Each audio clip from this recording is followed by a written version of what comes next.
សូមស្វាគមន៍និងស្ដាប់តម្រុយឆ្នោតយួនប្រចាំថ្ងៃដើម្បីជាកម្លាំងចិត្តសូមពុកម៉ែបងប្អូនចុច like និងសញ្ញាជាម្នាក់មួយផងដើម្បីទទួលបានតម្រុយថ្មីប្រចាំថ្ងៃតម្រុយឆ្នោតយួននៅថ្ងៃនេះគឺថ្ងៃទី11ខែវិច្ឆិកាឆ្នាំ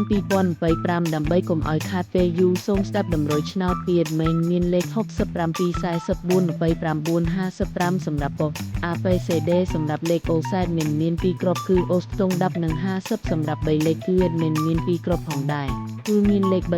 368គុណ461គុណបើសិនជាពុកម៉ែបងប្អូនស្រឡាញ់និងពេញចិត្តលេខទាំងនេះពុកម៉ែបងប្អូនអាចយកលេខទាំងនេះទៅផ្សងសំណាងបានជាចុងក្រោយសូមជូនពរពុកម៉ែបងប្អូនដែលយកលេខខាង admin ទៅផ្សងសំណាងហេងយើងទាំងអស់គ្នាជូនពរពុកម៉ែបងប្អូនជួបតែសំណាងនិងសុខភាពល្អសូមជម្រាបលាជួបគ្នានៅថ្ងៃស្អែកបន្តទៀត